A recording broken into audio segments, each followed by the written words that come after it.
Central cabinet నుంచి కొంతమంది మంత్రులను తీసేస్తారు, ఇంకొంతమందిని యాడ్ చేస్తారట. అయితే సెంట్రల్ క్యాబినెట్ ప్రక్షాళన జరుగుతుంది అన్నప్పుడు మన స్టేట్లో నుంచి ఉన్నటువంటి వాళ్ళని కూడా కొంతమందిని తీసేయబోతున్నారు, వేరే కొంతమంది వస్తారు అని ఒక ప్రచారం జరుగుతుంది. ఇప్పుడు మన దగ్గర నుంచి కేంద్ర క్యాబినెట్లో బండి సంజయ్, కిషన్ రెడ్డి ఇద్దరు ఉన్నారు.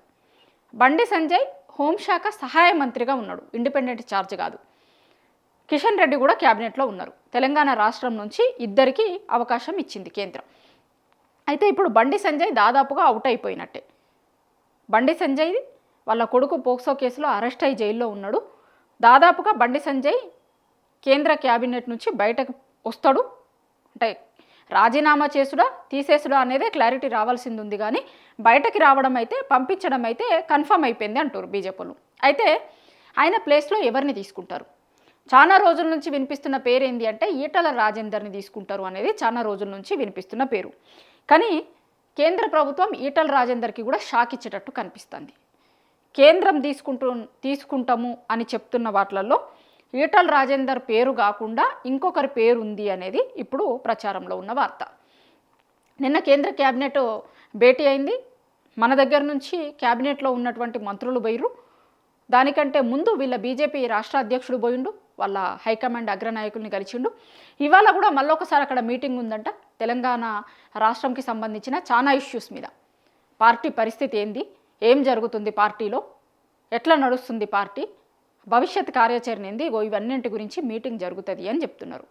అట్లనే నేను ఇంతకుముందు చెప్పినట్టు చాలామంది బండి సంజయ్ పోతే ఈటల రాజేందర్ క్యాబినెట్లోకి వస్తాడు అనే చర్చ జరుగుతుంది, కానీ ఈటలకి కూడా షాక్ ఇచ్చేటట్టు కనిపిస్తుంది ఇప్పుడు వాళ్ళ అధిష్టానం అనేది ఇప్పుడు ప్రజెంట్ మనకు అందుతున్న వార్త. ఇప్పుడు కేంద్రం ఏం చేయాలనుకుంటుందట అంటే మొన్న వాళ్ళు మహిళా బిల్లు తీసుకొని వచ్చారు. అయితే డీలిమిటేషన్ వెనకాల మహిళా బిల్లును తీసుకొని వచ్చారు. డీలిమిటేషన్ విషయంలో చాలా ఇష్యూస్ ఉన్నాయి, ఇబ్బందులు ఉన్నాయి. ఎట్టి పరిస్థితుల్లో ఇప్పుడు పెడుతున్నలాగా మేము బిల్లును యాక్సెప్ట్ చేయము అని మిగతా రాష్ట్రాల వాళ్ళు అన్నారు. ఆ డీలిమిటేషన్ బిల్లు పక్కకి వెళ్ళిపోయింది. ఓటింగ్లో దాంట్లో వాళ్ళకి ఓటమి ఎదురైంది. సో మహిళా బిల్లు కూడా దాని వెనకాల పెట్టింది కదా, కాబట్టి అది కూడా పక్కకు పోయింది. కానీ కేంద్రం ఏం ఆలోచిస్తుందట అంటే ఇప్పుడు మళ్ళీ ఒకసారి ఈ బిల్లులని ప్రవేశపెట్టాలి అని చూస్తుంది అంటున్నారు. అయితే ఆ బిల్లులు పెట్టేంత వరకు కూడా కేంద్ర క్యాబినెట్లో మహిళలకి అవకాశము ఇవ్వాలి. ఇప్పుడున్నటువంటి చాలామందిని తీసేసి ప్రక్షాళన చేసి ఆ ప్లేస్లో మహిళల్ని తీసుకురావాలి అనేది కేంద్రం స్ట్రాటజీగా ఉంది అనేది చెప్తున్నారు. కేంద్ర ప్రభుత్వం ఏమనుకుంటుందట అంటే ఇప్పుడు తీసేసేటువంటి వాళ్ళ ప్లేసులలో విమెన్కి అవకాశం ఇవ్వాలి అనుకుంటున్నారు అని. అయితే ఒకవేళ అదే గనక నిజమైతే మన తెలంగాణ నుంచి డీకే అరుణ కేంద్ర క్యాబినెట్లోకి రాబోతోంది అనేటువంటిది ఇప్పుడు జరుగుతున్న చర్చ. అన్ని రాష్ట్రాలలో కూడా షఫ్లింగ్ చేసినప్పుడు పోయినటువంటి వాళ్ళ స్థానాలలో విమెన్ని తీసుకోబోతున్నారు. 33% మహిళలకి రిజర్వేషన్ ఇస్తాము అని కేంద్ర ప్రభుత్వం చెప్తుంది. దాన్నే బిల్లు రూపంలో తీసుకురాబోతున్నారు. అయితే ఆ బిల్లు ఇంకా మొత్తం కంప్లీట్ కాలే. ఏ 33% రిజర్వేషన్ గురించి అయితే కేంద్రం చెప్తుందో చెప్పడం కాదు, మేము ఇంప్లిమెంట్ చేసి చూపిస్తున్నాం చూడండి అనే దాంట్లో భాగంగా 33% మహిళలకి కేంద్ర క్యాబినెట్లో అవకాశం ఇవ్వబోతున్నారట. చాలా రాష్ట్రాల నుంచి వివాదాలు ఉన్నటువంటి వాళ్ళని కావచ్చు, లేకపోతే ఆ శాఖలకి సంబంధించి పనితీరు చక్కగా లేనటువంటి వాళ్ళని కావచ్చు, ఇంకా రకరకాల కారణాలతోని వాళ్ళందరినీ పక్కకు జరిపి వాళ్ళ ప్లేసుల్లో ఆ రాష్ట్రాల నుంచి ప్రాతినిధ్యం వహిస్తున్న మహిళలకి కేంద్ర క్యాబినెట్లో అవకాశం ఇవ్వాలి అనేటువంటిది కేంద్రం నిర్ణయంగా ఇప్పుడు జరుగుతున్న చర్చ. ఒకవేళ అదే కనుక జరిగితే బండి సంజయ్ స్థానంలో డీకే అరుణ వస్తుంది, కానీ ఏ రకంగా చూసుకున్నా ఈటల రాజేందర్ రాడు అనేదే ఇప్పుడు జరుగుతున్న చర్చ.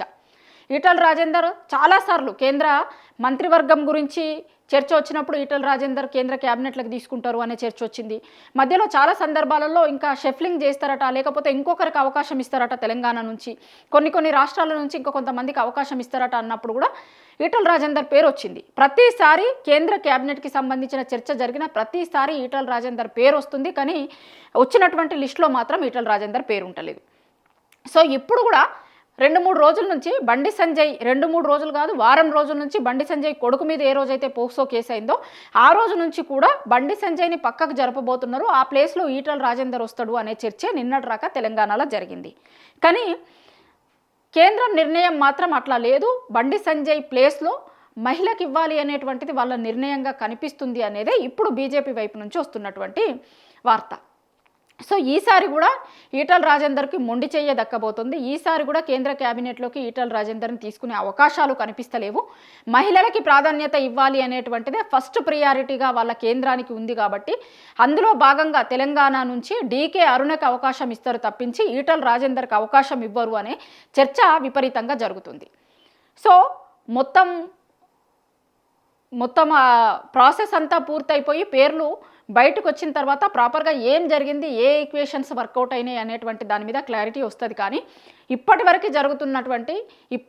ఉన్నటువంటి ఇన్ఫర్మేషన్ ప్రకారం అయితే ఈటల రాజేందర్కు మళ్ళీ ఒకసారి హైకమాండు పెద్ద ప్రయారిటీ ఇవ్వలేదు, ఆయనను తీసుకోవాలనుకోవట్లేదు, మళ్ళా మహిళకే ఇవ్వాలనుకుంటుంది. కాబట్టి ఈసారి ఆ కోటాలో బండి సంజయ్ ప్లేస్లో డీకే అరుణను తీసుకోవాలనుకుంటున్నారు. ఎందుకంటే తెలంగాణ రాష్ట్రం నుంచి కూడా తెలంగాణలో 8 మంది ఎంపీలు గెలిచిరు. మిగతా రాష్ట్రాలతో పాటుగా తెలంగాణ నుంచి కూడా 8 మంది, అంటే తెలంగాణలో ఉన్నటువంటి ఎంపీ స్థానాలకి సగం గెలిచినట్టు వాళ్ళు. సో సగం ఎంపీ స్థానాలు గెలిచినటువంటి తెలంగాణ నుంచి కూడా మహిళా ప్రాతినిధ్యాన్ని ఉంచితే క్యాబినెట్లో బాగుంటుంది అనేటువంటి ఒపీనియన్కే కేంద్రం వచ్చినట్లుగా కనిపిస్తుంది. అందులో భాగంగానే డీకే అరుణ వైపుకే మొగ్గు చూపుతున్నారు అనేటువంటిది బీజేపీలో ఉన్నటువంటి చాలామంది అనుకుంటున్న మాట.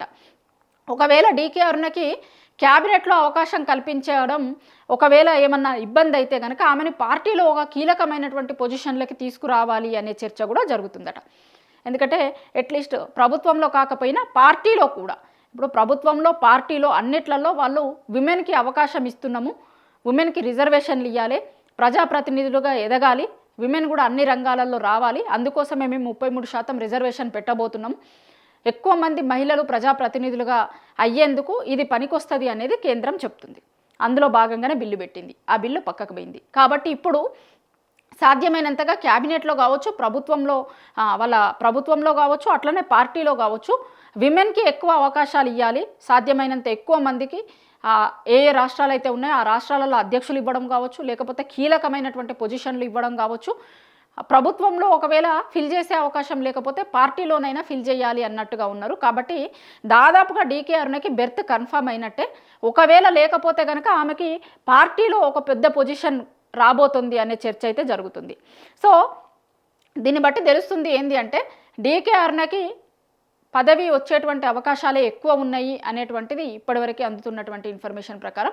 ఈటల రాజేందర్కి ఈసారి కూడా కేంద్ర క్యాబినెట్లో చోటు దక్కట్లేదు, బండి సంజయ్ ప్లేస్లో ఈటల రాజేందర్ని రీప్లేస్ చేయట్లేదు అనేటువంటిది ఇప్పటివరకు ఉన్నటువంటి ఇన్ఫర్మేషన్. సో మొత్తం క్యాబినెట్ ఎక్స్పాన్షన్ జరిగిన రోజు, మొత్తం లిస్ట్ బయటకు వచ్చిన రోజు ఏం జరుగుతుంది ఏంది అనేటువంటి దాని మీద ఫుల్ క్లారిటీ వస్తుంది. కానీ ఇప్పటివరకు అయితే బయట జరుగుతున్నటువంటి ప్రచారం అంతా కూడా ఈటల రాజేందర్ మీద జరుగుతున్నటువంటి ప్రచారం అది కరెక్ట్ కాదు. ఆయనని కేంద్రంలోకి తీసుకోవాలనుకోవట్లేదు, ఆయన ప్లేస్లో వేరొక విమెన్కి ఇవ్వాలనేటువంటి ఆలోచనలోనే కేంద్ర ప్రభుత్వం ఉంది అనేటువంటిది బీజేపీ వర్గాల నుంచి అందుతున్న సమాచారం.